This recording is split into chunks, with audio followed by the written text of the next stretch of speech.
9:3, 5:6, 8:9 का मिश्रित अनुपात। ठीक, तो अब आप देखिए, लिखने के बाद इसको मिश्रित अनुपात में इनकी गुणा कर लो। तो आपने जब इनका गुणा किया तो आप देखो इसका इससे गुणा कर, ये आपका कौन सा अनुपात हुआ? मिश्रित अनुपात। आपका अगर कहीं कटता हो तो इसे काट भी सकते हो। ये देखो 2 पे कट गया, और क्या है कहीं कट रहा है? नहीं कट रहा। तो ये आपने देखा 40, ये आपका आंसर आ गया। तो ये आपका आंसर है 40:81। तो मिश्रित अनुपात का क्या फार्मूला है? आप पहले देखो 2:3, 5:6, 8:9। तो इसका पहला इनका गुणा कर लेना। दूसरा तो मिश्रित अनुपात में पहला 2 की 5 से, तो ये 2, 5, 8 इनकी गुणा कर ली, 3, 6, 9 उनका गुणा कर ली। मिश्रित अनुपात ऐसे आएगा 40:81। एक स्कूल में 132 विद्यार्थियों में सफल छात्रों का असफल छात्रों से अनुपात है। कुल आपका कितना है? 132।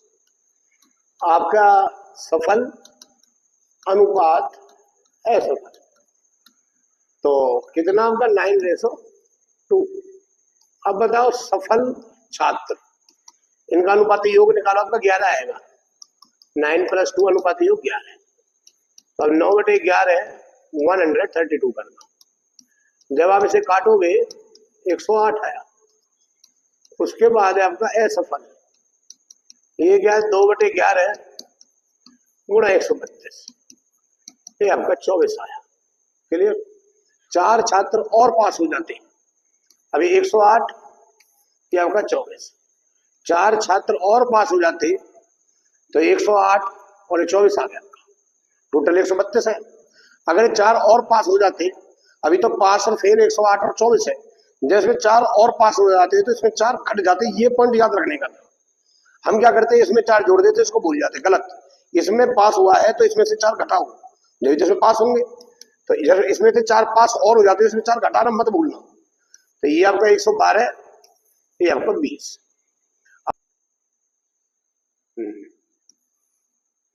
तो इसका आंसर आया आपका 28/। बहुत इंपॉर्टेंट सवाल है। कुल दे रखा है, सफल और असफल दे रखा है। सफल निकाल लिया, असफल निकाल लिया। फिर देखा हमने सफल 108, असफल 24। 4 छात्र और पास हो जाते, तो ये ध्यान रखना है इसमें, अगर यहाँ 4 पास हो जाते तो यहाँ 4 घट जाते। इनको आप निकाल लेना। 112 और 20, ये आपका 28:5 आ गया। क्लियर? 3 कारों की चाल का अनुपात 2:3:4 है। तीनों कारों द्वारा समान दूरी को तय करने में लगाए समय का अनुपात। समय का रेशो पूछा है। माना समान दूरी आपका 1। समय का सूत्र क्या होता है? दूरी बटे चाल। दूरी 1, चाल 2 आएगा। तो आप देखो इसका ये राइट आंसर है। दोबारा देखो 6, 4, 3। 3 कारों की चालों का अनुपात 2:3:4। तीनों कारों द्वारा दी गई समान दूरी को तय करने में समय का अनुपात। माना दूरी 1, समय को 1 मान लो। 1 सबका समय समान है, समय निकालना है। समय का सूत्र क्या होता है? दूरी बटे चाल। चाल का अनुपात 2, 3, 4। दूरी 1 है, 1/2, 1/3, 1/4। एलसीएम लेने के बाद ये आपका 6, 4। 432 विद्यार्थियों के एक स्कूल में लड़कों और लड़कियों का अनुपात 5:4 है। जब स्कूल में कुछ नए लड़के और लड़कियां दाखिले ले लेते हैं तो लड़कों की संख्या 12 और बढ़ जाती है, और लड़कों और लड़कियों तथा लड़का और लड़कियों से अनुपात बदल के 7:6 हो जाता है। तो बताइए कितनी नई लड़कियों ने दाखिला लिया? बड़ा ही अच्छा सवाल है। आपका कुल कितना है? 432। अब बताओ लड़का और लड़कियों का रेशो 5:4। तो इनका अनुपाती योग बताओ। इनका अनुपाती योग आपने निकाल लिया 9। अब बताओ लड़कों की संख्या, नंबर ऑफ बॉयज 5/9। अब इसे काट दीजिए। लड़कियों की संख्या बताओ 4/9 गुणा 432। तो अब आप इसे बताओ बताओ कुल 432 लड़कों लड़कियों का अनुपात 5:4 अनुपाती योग 9 आ गया। कितना आया अनुपाती योग आपका 9। तो यह अनुपाती योग आ गया आपका 9। लड़कों की संख्या 5/9 गुणा 432, लड़कियों की संख्या 192 उनकी 240, इनका निकाल दिया। एक की संख्या 240 और एक की 192। तो कह रहा स्कूल में कुछ नए लड़कियां ले रहे हैं दाखिला, तो लड़कों की संख्या 12 में बढ़ जाती है, तो 240 में 12 को जोड़ दें। लड़कियों की संख्या 192, तो इनका बताया नहीं कि ये कितना है, भाई लड़कियों ने भी दाखिला लिया है, तो इनका अनुपात बदल के कितना हो गया आपका 7/6। अब आप इन्हें कर दीजिए खत्म। पहले जोड़ो, पहले ने जोड़ना था 2 4 252 192 जमा 7/6 काट दो आप इसे, ये कट जाता है 7 21 7 46। अब आप इनका क्रॉस मल्टीप्लाई कीजिए। जब आप इनका क्रॉस मल्टीप्लाई करोगे तो आप देखो 6 6 36 6 18 3 21 192 प्लस x, इसको सेट ले जाओ 216 192 आपका x, इसमें आंसर ये आपका 24 आया। देख रहे सवाल, तो ये जो सवाल है बहुत इंपॉर्टेंट है। दोबारा देख लो 432 विद्यार्थियों वाले एक स्कूल में लड़कों लड़कियों की संख्या का अनुपात 5:4 है। कुछ नए लड़के लड़कियां दाखिला लेते हैं, तो लड़कों की संख्या तो 12 बढ़ गई और अनुपात बन गया 7 और 6। तो इसमें लड़कों की संख्या तो बता रखा है कि 12 बढ़ गई, तो लड़कियों ने कितने दाखिला लिया है वो बताएं। तो पहला कुल 432, लड़कों लड़कियों का रेशो 5:4, अनुपाती योग 9, लड़कों की संख्या निकाल लिया और लड़कियों की संख्या निकाल लिया। लड़के 240, लड़के 192, लड़के तो आगे 12 है, लड़कियों की संख्या में निकालनी कितनी लड़कियां आई है, तो 192 प्लस x, अनुपात 7 और 6, इनको हमने जोड़ दिया 252, ये 192 जमा 7/6, ये काट दिया, क्रॉस मल्टीप्लाई कर दिया और x का मान निकाल दिया 24। ए बी और सी की पिछले वर्ष की आय में 3:4:5 का अनुपात था। ए का 3, बी का 4, सी का 5। फिर कह रहा है ये आय का अनुपात है। फिर कह रहा पिछला और जो नया यानी इस साल, ए का 4:5, बी का 2:3, सी का 3:4। पिछला वर्तमान पिछला वर्तमान पिछला वर्तमान, A B C, A B C केवल पिछला पिछला। यदि उनकी वर्तमान आयु का योग इतना है तो सी की वर्तमान आय निकालो। बहुत आसान सवाल है, लॉजिकली इसको समझना है। तो ए की पिछली आय को मान लो आप 3x ए पिछली क्या है, ए की आपकी पिछली आय ठीक, ऐसे आप बी की मानोगे, ऐसे आप सी की मानोगे, ठीक। तो इन सब की क्या पिछली आय। अब क्या ए पे आओ, ए का पिछली आय 3x ठीक, और पिछला आय क्या आपका 3x, और ये इसकी वर्तमान ठीक। अब बताओ पिछला और वर्तमान का रेशो कितना है 4 और 5, क्लियर।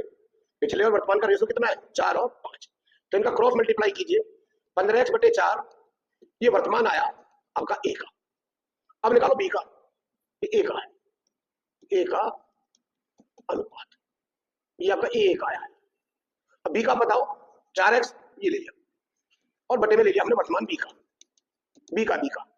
और बी का 2:3, ये हमें याद रखना है।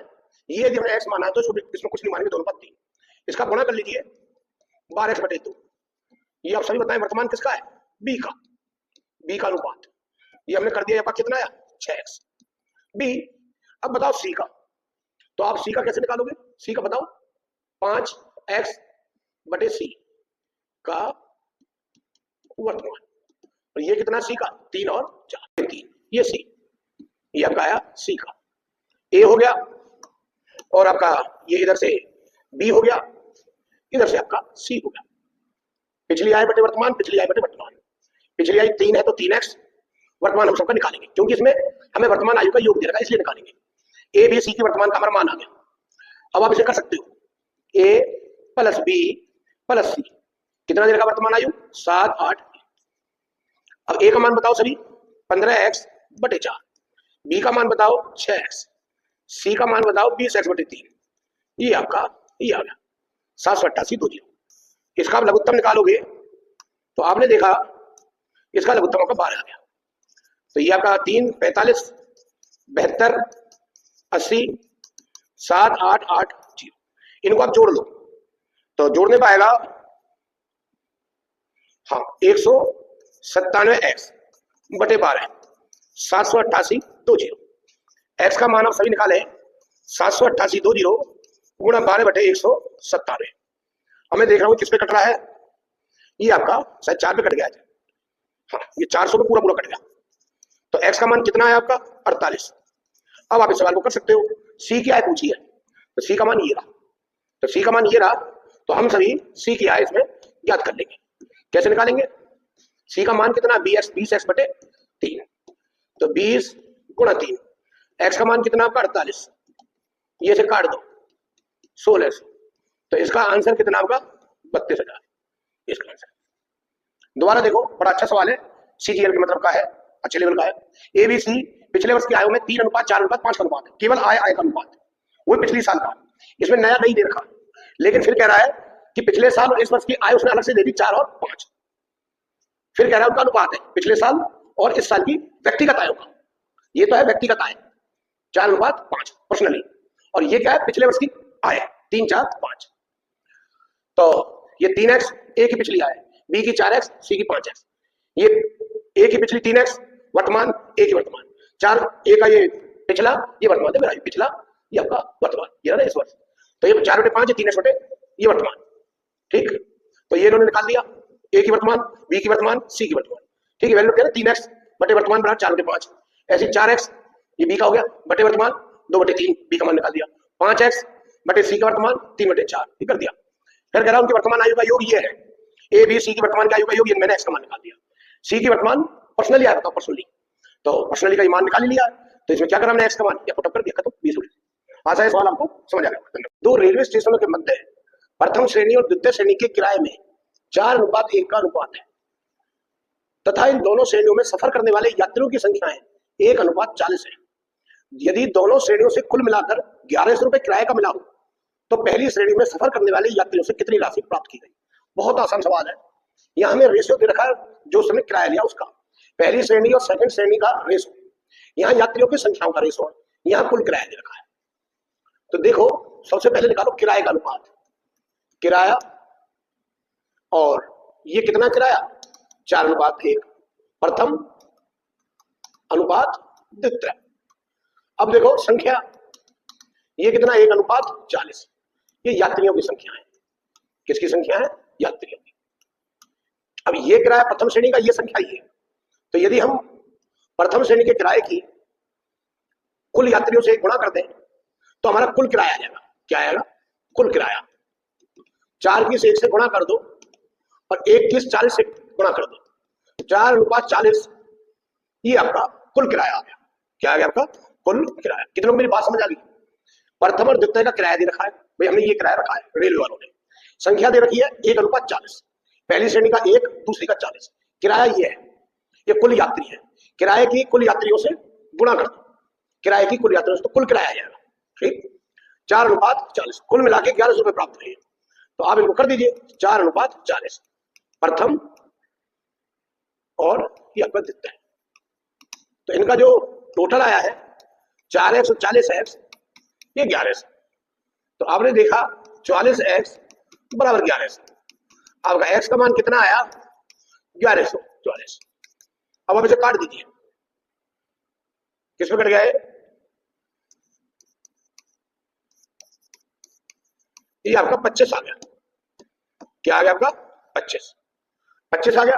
तो पहली श्रेणी में सफर करने वाले यात्री, ये आपका यात्रियों का अनुपात है 1 को क्या कहा जाता है एक्स, एक्स का मान कितना आया 25। तो हमारे पास कोई और कमी होगी है क्या 1100। तो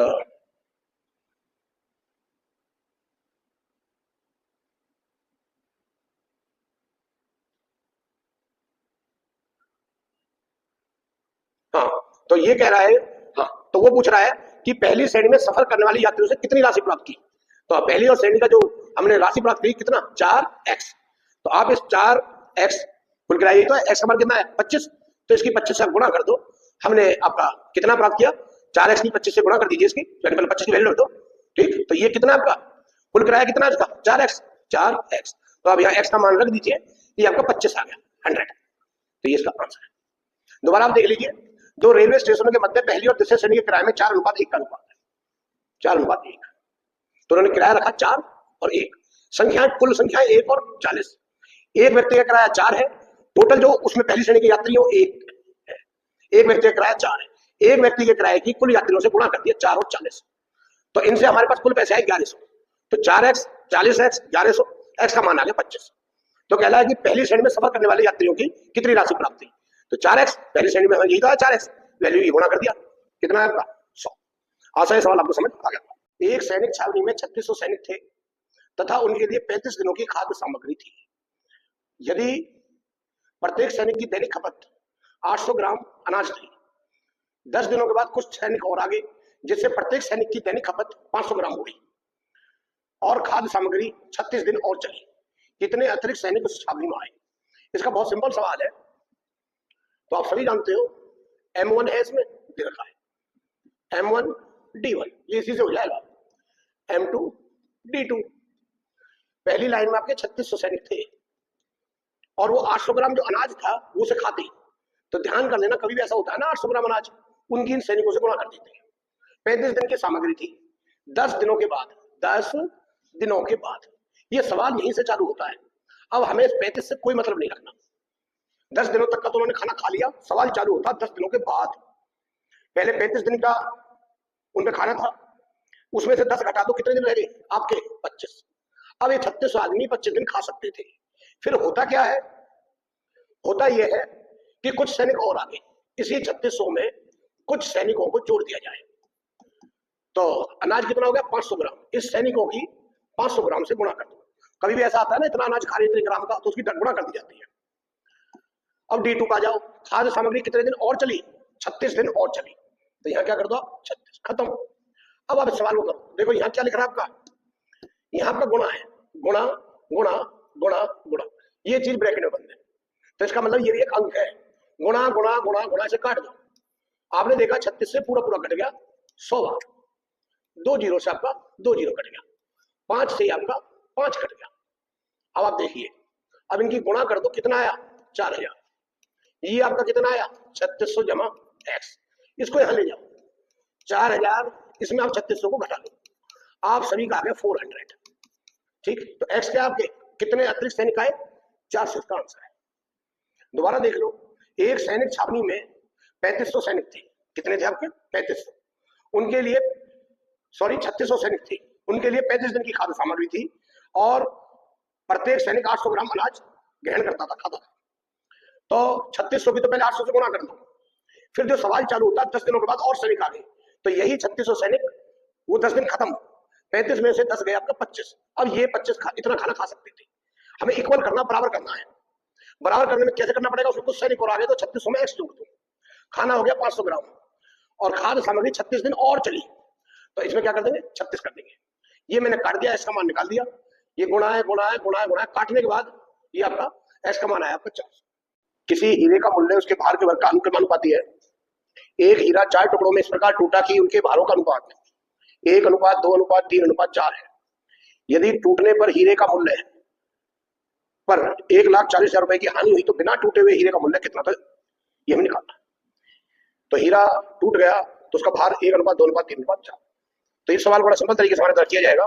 तो माना हीरे का मूल्य P मान लो, और जब हीरा टुकड़ा टूटा तो टूटने पे जो उसका अनुपात आया वो ये आया। यदि हम इनके टुकड़ों को जोड़ते हैं तो टोटल हीरे का भार है वो आपका 10x है। भाई ये जो टूटा है उसका भार बन गया 1 2 3 4, तो टूटने पर x 2x 3x 4x 10x हो गया। तो हीरे का मूल्य है वो सीधा सीधा क्या कह रहा है, उसके भार का वर्ग है। तो जब सीधा सीधा यह अनुपात उसके भार का वर्ग है तो ये हो जाएगा आपका 100x हो गया। Equation number first. ये कांस्टेंट होता है, नियतांक। जब ऐसे इक्वल में चेंज करेंगे तो इसको कुछ कांस्टेंट मान देते हैं कि इसको मान लेते जब भी ठीक है, नहीं मानते जब भी ठीक है। फिर कहता है हीरे के भार का अनुपात 1 2 3 4। हम इनका अलग अलग से सबका वो निकालेंगे मूल्य। तो माना पहला P1, ये डायरेक्टली प्रोपोर्शनल टू ये आपका F1 है, तो ये क्या हो जाएगा x क्या। जब हीरा टूट गया तो ये आपका इक्वेशन नंबर टूटने पर, इसे आप लिख सकते हो टूटने पर। टूटने पर जो रेट आया ये 1 है तो x स्क्वायर हो गया। टूटने पर P2 कितना आया, ये आया आपका 2x स्क्वायर। ठीक, तीसरे का कितना है, तीसरे का रेट, तीसरे का प्राइस वो आ गया आपका 3x स्क्वायर। क्लियर। चौथे का कितना आया P4, ये आ गया आपका 4x स्क्वायर। तो ये आपका टूटने पर ये आपका मान आया, टूटने पर ये क्या है आपका, जो हीरा टूट गया। तो पहला रेट वो उसके बाहर कितना 1, तो पहला प्राइस kx का वर्ग, दूसरा k 2x का वर्ग। ठीक, क्योंकि जो उसका प्राइस है वो बाहर का सीधा सीधा अनुपात है बाहर के वर्ग का। तो प्राइस बाहर के वर्ग का 1 2 3 4। क्लियर। तो जो जब हीरा साबुत था तो उसका रेट था 100x किलो। अब उसका क्या रेट बना वो आपको निकालना पड़ेगा, P1 P2 P3 P4। तो इनको आप ऐड कर लीजिए के x स्क्वायर 4x की 2 9x की 2 16x की 2। तो x 4x 9x 16x ये आपका ये आ गया। जब आप इनको जोड़ोगे तो टोटल आपका आ जाएगा ये 30x स्क्वायर। यानी टूटने पर पहला प्राइस 1, दूसरा 2, तीसरा 3, चौथा 4। ये इनका भार है, मूल्य है, और भार के वर्ग का सीधा सीधा अनुपात है। वो कह रहा है हीरे का जो रेट है उनके भार के वर्ग का सीधा सीधा अनुपात है। जब हीरा टूट गया तो ये भार बन गए 1 2 3 4। तो पहला रेट P1 वो बराबर है x square, P2 2x square, P3 3x square, P4 4x square. के का अब लिखना चाहो तो लिख लो, नहीं लिखते जब भी हो जाता है। ये कांस्टेंट वैल्यू होती है, जब हम डायरेक्टली प्रोपोर्शनल को इक्वल में बदलते हैं तो के मान लिया जाता है। ठीक, तो आप इनको जोड़ दीजिए 30x स्क्वायर। तो कह रहा है टूटने पर हीरे के मूल्य में पहले के रेट में और अब के रेट में कितने की कमी हो जाती है, 1,40,000। पहले का रेट कितना था 100x स्क्वायर, दूसरे का रेट कितना था आपका, दूसरे कब का के 3x स्क्वायर, ये दूसरे का रेट है। इनमें कितने का अंतर आया है ये आपको करना है। इनमें पहले का अनुपात पहले के रेट में और दूसरे रेट में कितने का अंतर आया आपका 1,40,000। अब देखो 100 में से 30 को घटा लो, कितना आया आपका 70x स्क्वायर, 1,40,000। तो के को लिखो चाहे मतलब को मैंने पहले भी कहा था वो तो कांस्टेंट होता है।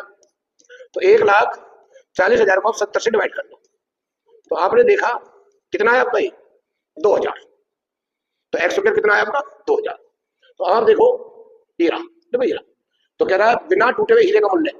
अब x स्क्वायर का मान कितना है आपका 2000। तो 2000 का मतलब क्या हुआ बताइए, इस 2000 का मतलब ये हो गया, इसमें वैल्यू पुटअप कर दो इसकी। ये पुराना हीरा है P 100x स्क्वायर, तो P 100x स्क्वायर, P 100 गुणा 2000। तो आप देखो 2000 और 2 जीरो और आ जाएगा, ये इसका क्या आपका आंसर। माना हीरे का मूल्य P पहले वाला, फिर हीरे का मूल्य P है, ठीक है, साबुत था हीरा। जब हीरा बिल्कुल साबुत था तो उसका जो रेट है यानी P वो उसके भार का जो वर्ग है उसका सीधा सीधा अनुपात है। अब कहेंगे हीरे का भार कहाँ है, हीरे का इसमें भार नहीं दिया, हीरे का टूटने पर टुकड़े टुकड़े में भार दे रखा है। जब हम सारे टुकड़ों को जोड़ लेंगे तो उसका कुल भार हो जाएगा। सारे टुकड़े 1 2 3 4 में बटे हैं, इनको जोड़ दीजिए x 2x 3x 4x, तो कितना है 10x। तो पहले वाला रेट था 10x का वर्ग होगा क्योंकि 10x कुल भार हो गया उसका 100x हो गया। के को लिखो चाहे मत लिखो, इससे कोई फर्क नहीं पड़ता है। ये जो सीधा सीधा अनुपात है जब उसको के में कन्वर्ट करते हैं, बराबर में कन्वर्ट करते हैं तो के लिखा जाता है नियतांक होता है, इसकी कोई वो नहीं होता, कांस्टेंट होता है। ये तो खाली इक्वल में चेंज करने के लिए लिखा जाता है। तो पहला समीकरण आ गया। ठीक, जब हीरा टूट गया तो सीधी बात उसके रेट में क्या होगी, कमी। साबुत हीरे का रेट ज्यादा था, टूटने के बाद हीरे का रेट कम हो गया। तो कितना कम हो गया 1,40,000 रुपए कम हो गया। पहले का रेट ज्यादा था, टूटने पर उसका रेट कम हो गया। अब टूटने पर कोई टुकड़ा छोटा है, कोई बड़ा है, कोई कैसा है, सबका रेट अलग अलग होगा। तो पहला रेट प्राइस 1 ये 1 यानी 1x स्क्वायर यानी x square, price 2 2x square, price 3 3x square, price 4 4x square. ये टूटने पे हीरे के 4 अलग अलग रेट आए। तो मैंने देखा x square 4x square 9x square 16x square, total हो गए 30x स्क्वायर। तो टूटने पर आपका आया 30x स्क्वायर चारों का मूल्य। जब हीरा बिल्कुल सही था, जब इनका वजन जोड़ के तो था 100x स्क्वायर। 100 में से 30 को घटा लीजिए, जब 100 में से 30 को घटाओगे तो 1,00,000 में से 30 को घटाएंगे 70 आ गया। और रेट कितने की कमी हुई है 1,40,000, x स्क्वायर का मान आ गया 2000। अब कह रहा बिना टूटे हुए हीरे का मूल्य यानी स्टार्टिंग में हीरे का मूल्य यही तो था 100x स्क्वायर, यहाँ x स्क्वायर का मान रखा सीधा सीधा आ गया। तो कितनों के सवाल आ गया 2 लाख, इसका उत्तर है। हीरे का मूल्य उसके भार के वर्ग का सीधा सीधा अनुपात है। तो हीरे का कुल भार हमें देने लगा, टुकड़े टुकड़े में दे रखा है। तो 1 2 3 4 टोटल हो गए 10। पहला रेट प्राइस ये हो गया आपका 10 का वर्ग कर देंगे, वो भार का सीधा सीधा वर्ग है। तो 10x का वर्ग 100x की, तो k को लिखो चाहे मतलब। फिर जो टुकड़े टुकड़े में रेट है सबका रेट अलग अलग, कोई छोटा टुकड़ा है कोई बड़ा टुकड़ा है। तो पहला प्राइस 1 वो x square, price 2 2x square, price 3 3x square, price 4 4x square. इन चारों को हमने जोड़ दिया ताकि टोटल हीरा बन जाए। जोड़ा तो हम पे आ गया 30x स्क्वायर, पहले 100x स्क्वायर, अब है 30x स्क्वायर। इनका अंतर कितना आ गया 70x स्क्वायर। ये हमें कितना दे रहा है 1,40,000। x स्क्वायर कितना है 2000। कह रहा है जब हीरा टूटा हुआ नहीं था नया नया तो उसका रेट बताऊं, तो उसका रेट कितना 100x स्क्वायर। तो x स्क्वायर का मान हमने इसमें रख दिया, ये इसका आंसर है। धन्यवाद। 25 35 45 और 65 में से कौन सी संख्या घटाई जाएगी शेषफल समानुपाती हो जाए? तो इसको मैंने कर लिया है, अब आपको मैं समझा देता हूं क्योंकि गुणा करने में टाइम लगता है, मैंने पहले कर लिया है। 25 में से माइनस एक्स, 35 में से माइनस एक्स, 45 में से माइनस एक्स, 65 में से माइनस एक्स। तो समानुपाती यानी 25 35 45 65 इनका क्रॉस मल्टीप्लाई कीजिए। 25 की 65 से गुणा, 25 की x से गुणा, x की 65 से गुणा, x की x से गुणा, 45 की 35 से, 45 की x से, x की 35 से, x की x। क्लियर? अब आप जमा x बराबर है जमा x square, x square cut गया, बराबर से इधर भी जमा x स्क्वायर, बराबर से इधर भी x स्क्वायर। अंक अंक एक तरफ, जमा 15 से 75 इधर ले गए और इसको जोड़ा 90 हो गया, इसको इस साइड लेंगे, ये आपको 5 आ गया। ये तो इसका बड़ा तरीका, इसका छोटा और आसान है। कैसे? डायरेक्ट इसमें ऑप्शन रख दो, 5 रख के देखो। 25 में से 5 गया आपका 20, 35 में से 5 गया आपका 30, 45 में से 5 गया 40, ये आपका 60। काट दिया, 2 दूनी 4, 2 तिया 6। बताओ इक्वल आ गया। ऑप्शन से भी आप इसको कर सकते थे, ये ऑप्शन से हुआ है। मैंने डायरेक्ट 5 को रखा, 25 में से 5 गया 20 बटे 35 में से 5 गया 30, 45 में से 5 को घटाया 40, 65 में से 5 घटाया 60। इनका रेशो इक्वल आ रहा है, ये भी तरीका है। 11 26 36 76 में क्या जोड़े कि समानुपाती हो जाए? तो आपने देखा 11 में x जोड़ दिया, 26 में x जोड़ दिया, 36 में x जोड़ दिया, 76 में x जोड़ दिया। इनका आप क्रॉस मल्टीप्लाई करिए। 11 की 76 से गुणा, 11 की x से गुणा, x की 76 से गुणा, x की x से गुणा, ये आ गया। 36 की 26 से गुणा, 36 की x से गुणा, x की 26 से गुणा, x की x से गुणा। ये जमा x स्क्वायर और जमा x स्क्वायर बराबर से इधर भी जमा है, बराबर से इधर भी जमा है, तो कट जाता है। अब आपने इनको जोड़ा, ये आ गया, इनको जोड़ा, ये आ गया। 27x इधर है, 62 इधर गया, 836 इधर गया, ये 25x 100x का मान 4। अब आप इसका छोटा तरीका ऑप्शन से कीजिए, यहाँ आप 4 पुटअप कीजिए। 11 और 4 कितना होता है आपका 15, 26 और 4 30, 36 और 4 40, 76 और 4 80। आप इसे काट के देखो, 15 एकम 15, 15 दूनी 30, 40 दूनी 80। तो आपका 1/2 क्या आया? 1/2 के बराबर। 15 एकम 15, 15 दूनी 30, 40 एकम 40, 40 दूनी 80। तो आपने देखा समानुपाती बन गया है। तो इसको आप इससे भी कर सकते हो, पुटअप करके वैल्यू 11 में 4 जोड़ना, 26 में 4 जोड़ना, ठीक। तो 11 में 4 15, 26 में 4 30, 36 में 4 जोड़ा 40, 76 में 4 जोड़ा 80। काट के देखो 1/2 बराबर 1/2। ये भी एक तरीका है इसका।